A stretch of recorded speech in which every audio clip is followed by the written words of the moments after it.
Hello, kings and queens, and a special top of the day to my expectant mothers, fathers, uncles, aunties, sisters, brothers. Hello, how are you? Yes, when you are pregnant, you're supposed to have a support team, all right?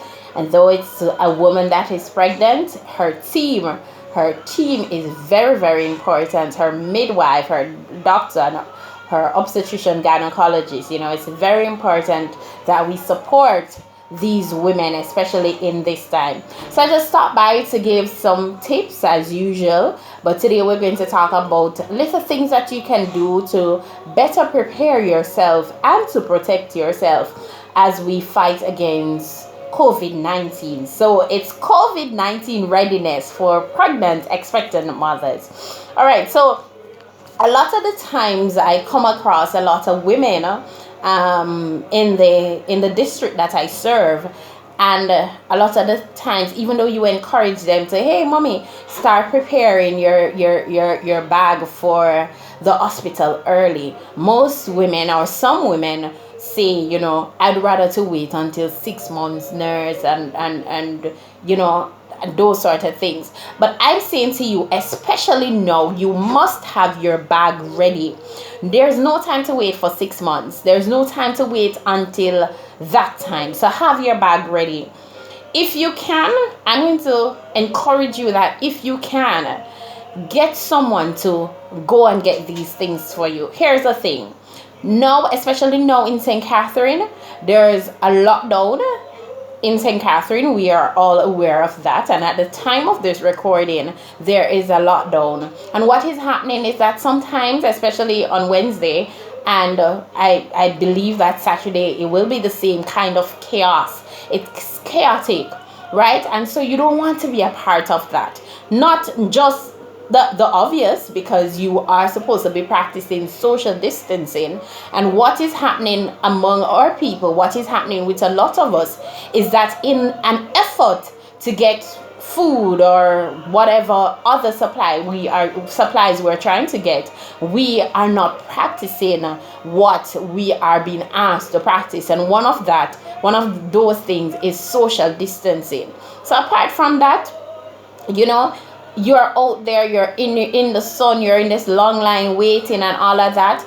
It can cause your blood pressure to increase blood pressure, and just the stress and the anxiety of it all. You don't want to be going through that at this time. So if you can, get someone to purchase these things that you need for you. But if you must, please, I urge you to follow the suggestions that are made by the Ministry of Health and by our Prime Minister, who, by the way, I must say is doing a very good job.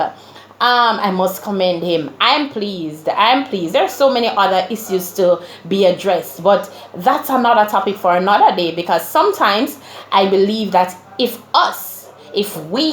if you have some people that are managers and middle managers, and if they're doing their part, or if they did their part, then some of the problems that we're having would be alleviated. So I'm not going to put it on the government. I won't blame him or them or the government. The government is doing a very good job. Anyway, so what I'm saying, follow the advisories. So wear a mask, practice social distancing, and if you don't have to go out, no bother go. Turn your yard, right? Listen and follow. I know sometimes even with the mask, especially some of you, I know you might be asthmatic, you might be so advanced in your pregnancy that the belly reach way up here, so and at that time it becomes a little bit difficult for you to breathe. I know what it is like. But if you cannot wear the mask, please do not go outside. Stay home. Another thing, that in St. Catherine, for the lockdown, you realize that the government said and put expecting mothers in the group that is earlier. You get to shop 8 a.m. I believe to 10 a.m. Don't quote me on that. But yeah, go. Don't sit down and say him can't tell me when figure. And or me not go 8 o'clock. Me can't bother that too early. Follow instructions. If we don't follow instructions, A lot of us are going to find ourselves into situations, and when we find ourselves in those situations, we're going to blame everybody else. But if we just, all of us, just follow the instructions, and I'm begging you, pregnant woman, the family of pregnant women, I'm begging you, just follow these instructions. Don't be like everybody else. I'm begging you, follow the instructions. And can I encourage and implore other persons to be kind to these women as well? If you see a pregnant woman and you can let her go before you, it would be nice if you can ask the person that you're buying from, could you sell her first, whatever. It would be nice, just to let her go first. Just be kind to them, please, and thank you. Another thing is that if you, at this time, especially for those of you who are close to the delivery process period, you're due soon, right?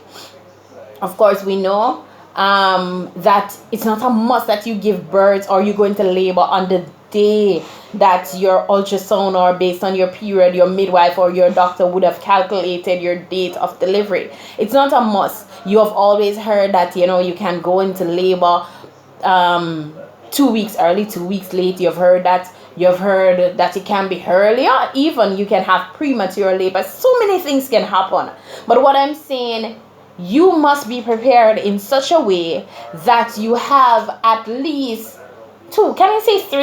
at least three on-call persons. If you don't drive, or you don't have a mode of transportation inside your yard, inside your house, get at least 3 persons on call, just in case you should go into labor during the lockdown, or when you don't have any taxis. Taxis are so difficult to get nowadays, right?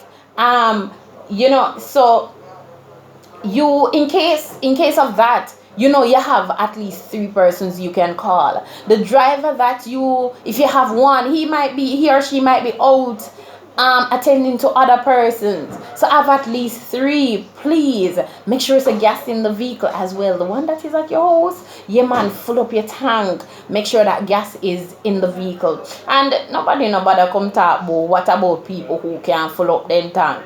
If you can't fill it up, what I mean, just make sure you have gas in the tank so you can move when it's time to move.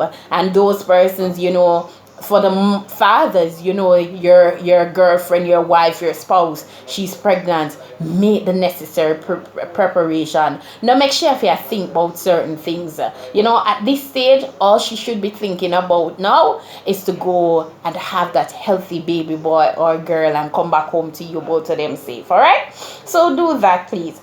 And please don't let fear cause you to stay home and have baby unattended. Don't let fear cause you, because you're fearful of going into the hospital, or you just no one go, or you just can't bother. You let you stay home. You're going to labor and you stay home and have that pitney without any professional, without any trained person attending to you. Please, wear your mask. You're in labor, wear your mask. Go to the hospital where you have been booked to give birth, and I cannot stress enough, ladies and gentlemen, boys and girls, kings and queens, prince and princesses, let me tell you something. In Jamaica, and I'm speaking from Jamaica, you have persons that are called midwives. There are persons who are, and I can only speak for what I know, persons who are assigned to your district, to your community health centers, to your clinic, you call it.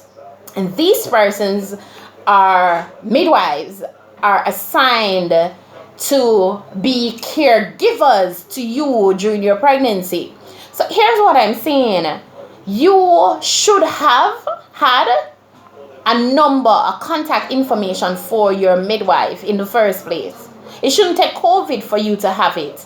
And again, I say, like, my number is public knowledge. So you can go over to my page, to my professional page, Midwife Nashika. Of course, I want you to like my page. Send me a message. You can call me on my work number. The number is listed there. So it's Midwife Nashika. Midwife, Midwife, and it's Nasheka.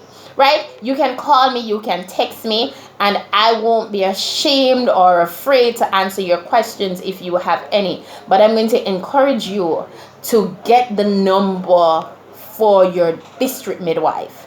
You must have her or his telephone number, right? So you can make contact. We have no excuse. Well, I'm not here to make excuses. I'm here to help you and to support you as best as I can throughout this time, right?